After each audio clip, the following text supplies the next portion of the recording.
बिस्मिल्लाहिर्रहमानिर्रहीम।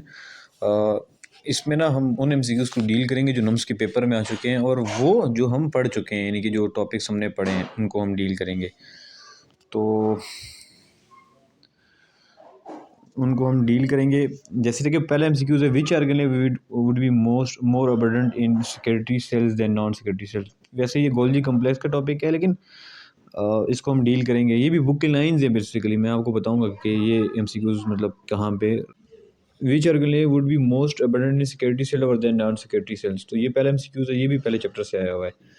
अच्छा, आगे है, इसका आंसर है गोल्जी कम्प्लेक्स। इजी सा आंसर है, क्योंकि जो सिक्योरिटी सेल्स होते हैं उनके अंदर हमारे पास गोल्जी कम्प्लेक्स ज़्यादा होता है। सिक्रीशन बेसिकली फंक्शन जो है वो गोल्जी कम्प्लेक्स का, जो सिक्योरिटी मतलब हमारे पास मॉलिक्यूल्स होते हैं, ऑयल्स और फॉस्फोलिपिड, जो मॉडिफिकेशन होती है सारा गोल्जी कम्प्लेक्स में आता है। तो अच्छा, सेकंड क्वेश्चन है, the structure which disappear during division is nucleus. आपको पता है जब जो स्पिंडल फाइबर्स उससे ओरिजिनेट होती हैं वो उस न्यूक्लियर मेम्ब्रेन को ब्रेक कर देती है, न्यूक्लियस को, तो न्यूक्लियस डिसअपीयर हो जाता है ड्यूरिंग सेल डिवीजन। ये भी हम इस चैप्टर के एंड पे डील करेंगे इसको, एमसीक्यूज को। आगे है, the enzyme ATP synthase is located in the membrane of mitochondria. ये क्लोरोप्लास्ट पे भी लोकेट होता है, लेकिन माइटोकॉन्ड्रिया पे आपकी बुक में, फेडरल की बुक में बना हुआ है।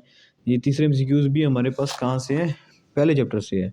मैं आपको ये बताना चाह रहा था कि कितने एमसीक्यूज़ फर्स्ट चैप्टर से आते हैं, कि आपकी कंसंट्रेशन इस चीज़ की तरफ लाना चाह रहा था कि 8 एमसीक्यूज़ तकरीबन एटलीस्ट आए हुए हैं पहले चैप्टर में से। तो पहले चैप्टर इंपॉर्टेंट है, इसलिए मैं उसको टॉपिक वाइज डील कर रहा हूँ। और ये माइटोकॉन्ड्रिया का जो टॉपिक है क्या, तो मैं आपको बताऊंगा कि एंजाइम एटीपी सिंथेज कहाँ पे लोकेट करते हैं। अब ये जो 4 एमसीक्यूज़ है, ये बहुत ईजी है बिल्कुल। यानी कि वो ऑर्गेनेल ने बताया ना जिसमें हाइड्रोलाइटिक एंजाइम होते हैं, और ये भी बुक की लाइन्स है, लाइसोसोम के बारे में आया हुआ है। और जो 5 एमसीक्यूज़ है, accept during nuclear division the nucleus has a chromosome. ये मतलब क्रोमैटिन की बात की गई जब, यानी कि एक्सेप्ट ड्यूरिंग न्यूक्लियर डिवीजन, यानी न्यूक्लियर डिवीजन की बात नहीं करी, जब डिवाइड हो रहा होता है तब तो क्रोमोसोम हमारे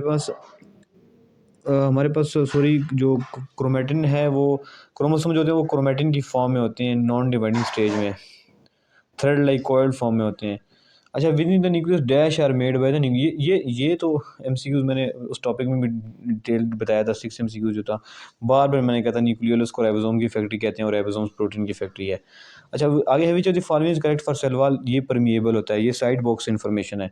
आगे, why it is said to be plasma membrane is asymmetrical. ये एमसीक्यूज बुक की लाइन है basically, the surfaces are half are not identical. आगे, cell membrane also contain dash 4 pores. यहाँ पे मैंने आपको बताया था सेल मेम्ब्रेन के अंदर जो प्रोटीन्स होती हैं वो आपके पास मतलब चैनल्स बनाती हैं। ये भी मतलब बुक की लाइंस है। आपको मैं ये इस तरफ लेके आना चाहता हूँ कि बुक की लाइंस बहुत इंपॉर्टेंट है। आपने एक एक चीज़ को मतलब अच्छे से मेमोराइज करना होता है, अपना कॉन्सेप्ट क्लियर करना होता है। Which part of plasma membrane control the fluidity of the membrane. ये भी आप देख सकते हैं, प्लाज्मा मेम्ब्रेन के बारे में टॉपिक है, उसमें मैंने डिटेल से बताया है कि लिपिड पार्ट जो होता है वो क्या करता है, फ्लूइडिटी ऑफ द मेम्ब्रेन को कंट्रोल करता है। 10 एमसीक्यूज, यानी कि पहले 10 एमसीक्यूज आपके पास हो गए हैं। आगे नेक्स्ट एमसीक्यूज है, which I is responsible for the attach messenger RNA, जो पॉलीजोम बनता है, यानी कि जो हमारे पास, यानी कि जो 11 एमसीक्यूज़ है, इसमें मैग्नीशियम आयंस होते हैं, जो कि आपको ये भी मैंने उस टॉपिक में आप देख सकते हैं वीडियो, तो मैंने बताया था। तो ये कराने का मकसद ये है कि आपको आइडिया हो जाए कि पहला चैप्टर बहुत इंपॉर्टेंट है और इसको हमने अच्छे से करना है। तो आपके पास ये नम्स का, ये ऐसा में मैंने इसको मैं खुद भी मतलब टाइप कर सकता, लेकिन मैंने ऐसा किया कि ये नम्स का बेसिकली, ये नम्स की क्वेश्चन बैंक जो हमारा यानी कि पेपर यानी स्टूडेंट्स को हुआ था, वो मैंने आपके साथ इसलिए शेयर किया था कि आपको पता चल जाए कि क्वेश्चन किस तरह से उनकी वर्डिंग होती है और वो क्या आपसे डिमांड करते हैं मतलब एक एंट्री टेस्ट में। तो thank you so much and अल्लाह हाफिज़।